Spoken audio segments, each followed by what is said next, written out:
I want you to watch what I'm about to dig up. This raised bed is 3 years old. I have not watered it once this summer. Not through June, not through the drought in July, not at all. And everything in it is thriving. The tomatoes are loaded. The squash is still producing. The peppers look better now than they did in spring. I am going to show you why. But I need to take you back to the day I built this bed, because what I buried underneath it is the only reason any of this works. 3 years ago, I dug a trench in this exact spot. 2 feet deep, I threw logs in the bottom. Old branches. Rotting wood I cleared from the back of the property. I covered it with leaves, compost, and soil. Then I planted directly on top of it. And I have not managed this bed the way I manage any other part of this garden since. This is Hugelkultur. It is a German word that translates to hill culture or mound culture, and it describes a method that has been used in Central European farming and forestry zones for centuries. You bury wood underground, you plant on top of it, and the decomposition process that happens below the surface does the work of watering, feeding, and building soil structure for years without additional input. I did not invent this, I did not come up with it, but I tested it in my own garden because I wanted to see if it actually worked or if it was just another thing that sounds good on the internet and fails in year 2. It worked. And I want to show you exactly what is happening underground, because once you understand the science, you will understand why this is one of the most permanent soil building techniques you can install in a garden. Let's get into it. Here's what happens when you bury wood. Year 1. The logs you just buried are still structurally intact. They have not broken down yet, they are not compost, but they are doing something immediately that no other raised bed material does. They are acting like a sponge. Wood is porous. Even after a tree is cut, the cellular structure inside the wood remains open. Those cells absorb water when it rains. They hold that water inside the log, and they release it slowly over days and weeks as the soil around the wood dries out. You are not watering the plants. The decomposing wood is... This is not a theory. This is structural biology. The xylem and phloem inside a piece of wood, the same channels that moved water and nutrients when the tree was alive, continue to function as capillary pathways even after the wood is buried. Water moves into the wood during wet periods. Water moves out of the wood during dry periods. You have effectively installed a reservoir underneath your plants that regulates moisture passively without timers, hoses, or plastic irrigation line. I built 3 Hugelkultur beds in the same season. One with logs in the base layer, one with only compost and soil, one with wood chips instead of logs. I planted the same crops in all 3. Same variety, same spacing, same day. By mid-July, the bed with no wood required water every other day. The bed with wood chips required weekly watering. The bed with buried logs required nothing. I checked soil moisture at root depth with a probe every week. The log bed stayed consistently moist 6 inches down, even during a stretch where we went 12 days without rain. The wood was holding water, the other 2 beds could not. Now, here is where it gets more interesting. Year 2 and beyond, the logs begin to decompose. And decomposition is not rot.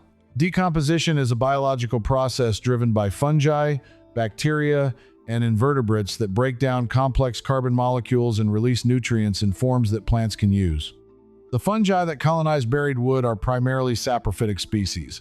They consume dead organic material. As they digest the cellulose and lignin inside the wood, they release nitrogen, phosphorus, potassium, calcium, and a range of micronutrients that were stored in the tree's tissue when it was alive. That nutrient release happens slowly. It happens over years, sometimes decades, depending on the size and species of wood you buried. You are not fertilizing. The wood is fertilizing on a timeline that matches plant growth, not a bag of synthetic input dumped all at once. I sent soil samples from my 3-year-old Hugelkultur bed to the Extension Service Lab. I sent comparison samples from an adjacent traditional raised bed that I amend every spring with compost. The Hugelkultur bed tested higher in organic matter, higher in available nitrogen, and significantly higher in calcium and magnesium. I had added nothing to that bed in 3 years, except mulch on the surface. The wood decomposition was feeding the plants without me. But wait, because there is one more thing happening underground that I did not expect and only saw when I dug into this bed to see what the root systems actually looked like. The roots were growing into the logs, not around them, into them. I pulled up a tomato plant last fall after the season ended, and the root ball was wrapped around a piece of half-rotted oak that I had buried on day one. The roots had entered the wood through cracks in the bark. They had colonized the decomposing interior, and they were pulling water and nutrients directly from a log that was now soft, spongy, and barely recognizable as wood anymore. This is mycorrhizal partnership at work. The fungi decomposing the wood form symbiotic relationships with plant roots. The fungi break down material the plant cannot access on its own. The plant supplies the fungi with sugars from photosynthesis. Both benefit, and the wood becomes a living interface between soil, fungi, and root that would not exist in a bed built only with compost and topsoil. You cannot buy this. You cannot replicate it by dumping a bottle of liquid fertilizer on the surface. It only happens when you give decomposition time and space to do what it has done in forests for millions of years. So let me show you how I actually build one of these. Step 1. Dig a trench or a pit where you want the bed. Depth depends on how much wood you have and how high you want the finished bed. I go 2 feet down, some people go 3. You do not need to be precise. You are building biology, not furniture. Step 2. Throw wood in the bottom. Logs, branches, chunks of trunk, old fence posts, anything wood. Do not use treated lumber. Do not use painted wood.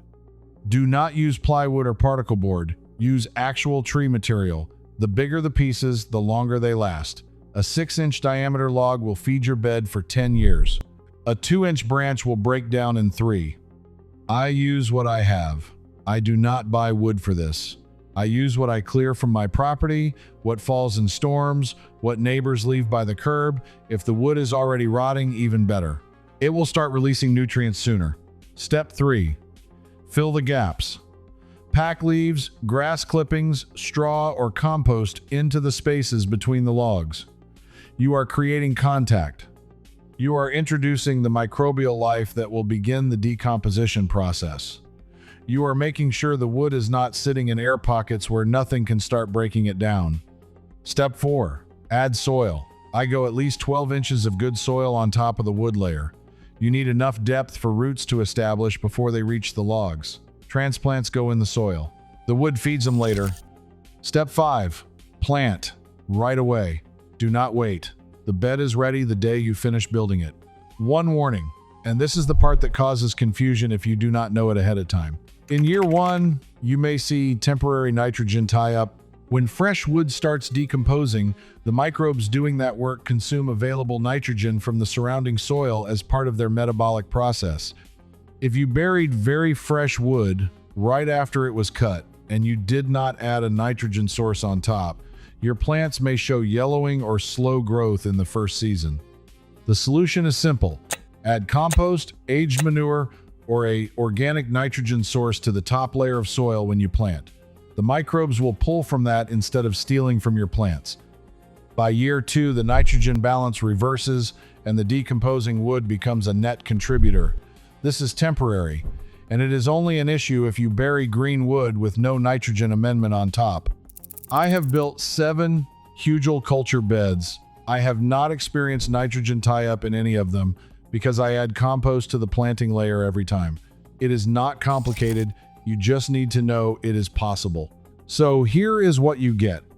A raised bed that holds moisture longer than anything else you can build, a soil system that increases in fertility every year instead of depleting, a planting area that requires less water, less fertilizer, and less intervention than traditional gardening, because the decomposition happening underground is doing the work you would otherwise have to do manually.